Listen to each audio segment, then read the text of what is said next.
he had been on track, he would have expected to see land lying across his track, Great Bahamas at right angles. But what he's actually seeing is land paralleling his track. So it may in his mind think, hang on, my compass says north, but the land is to my right. It should be in front of me. Therefore my compass is reading wrongly. And I think what they've done then is they've carried on until they've come to the northern part of this island. Then they've seen this small run of islands going up here in a northwesterly direction.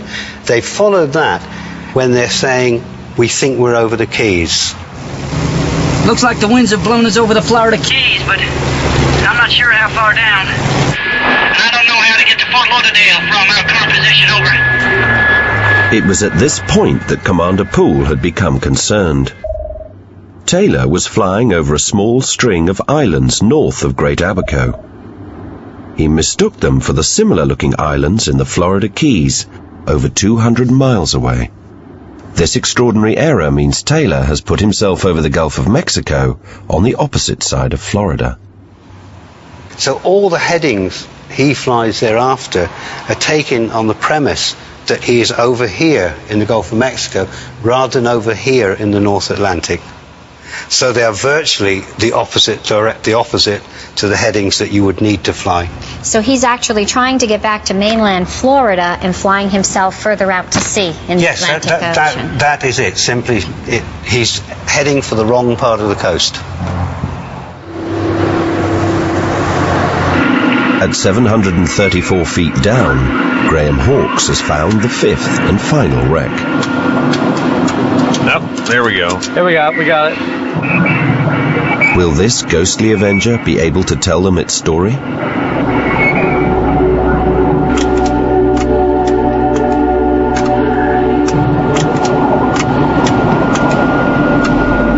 FT-87. Okay, well, the good news is the canopy is back, which means the full crew has probably got out there. Just, can we go and take a good look at the tail section? Yeah. If we can find anything there.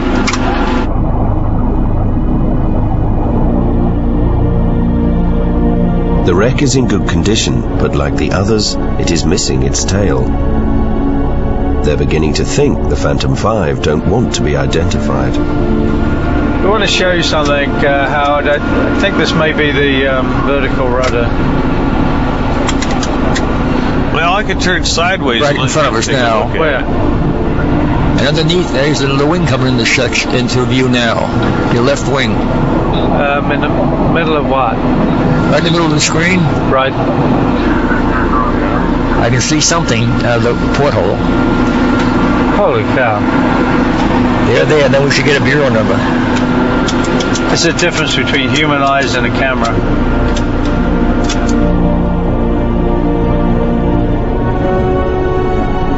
At last, NAV 23990. This is the bureau number, unique to each aircraft. It will tell Graham how it came to be here.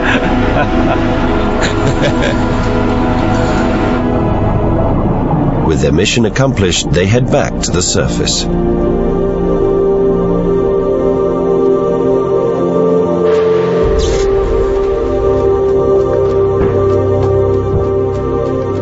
It's the 4th of July, and while Florida celebrates, Graham is already tucked into the naval accident reports. It's the moment he's waited for 12 years. NAV 23990, lost at sea. On the 9th October 1943, FT-87 piloted by Ensign George Swint was returning to Fort Lauderdale from a bombing run.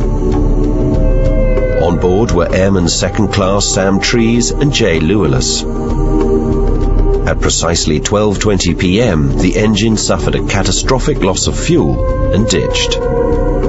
Swint and his crew survived.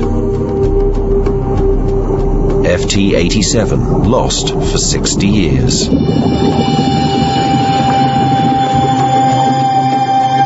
Graham now knows how she got here.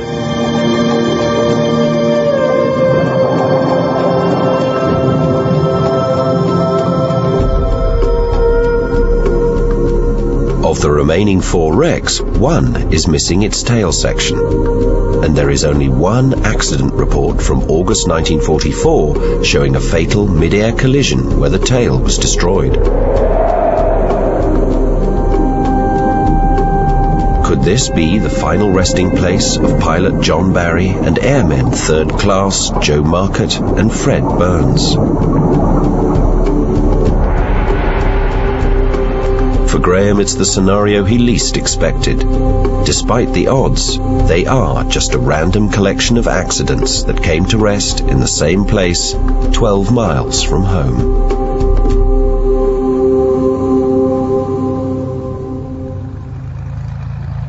Based on the information from several radio or HFDF stations from 1945, Phil can now make a guess at where Flight 19 ditched. The various HFDF stations produced a very good fix at 10 minutes to 6.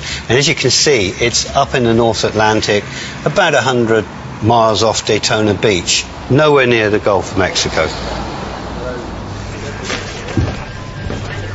But by the time the tower received the fix, Flight 19 was already out of range. Ironically, that fix put them only 25 minutes from Daytona Beach. At that stage, they were still going west towards home. At 7:15, they were overheard discussing turning east. At 7:45, they would have had enough fuel to continue for another 15 minutes. Which means they probably ditched here, about 220 miles east of Daytona Beach. We now have a clearer idea what happened that night. The question is, why did an experienced pilot like Taylor not realize this gross error? What was going on in his mind?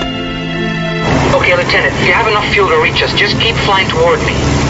Baker, I don't think this is the right direction. FT-28 to Fort Lauderdale, do you have a fix yet?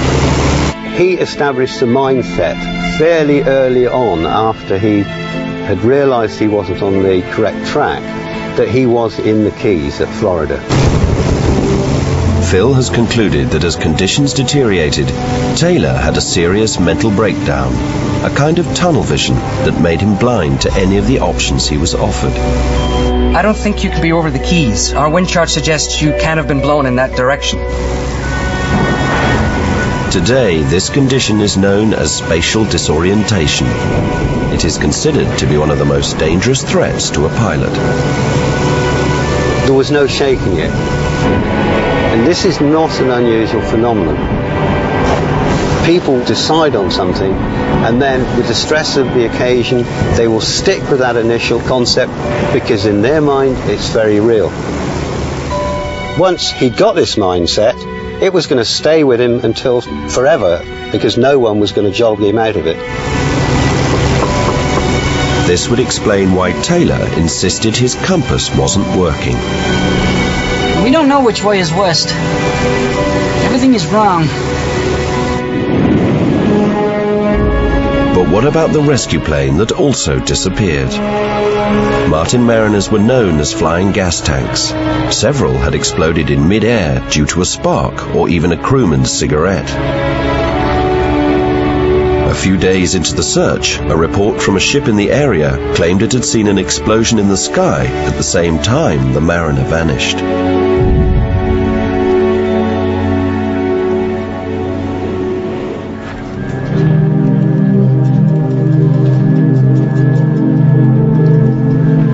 I felt hopeless because there's nothing more you can do. The worst night I ever had in my life.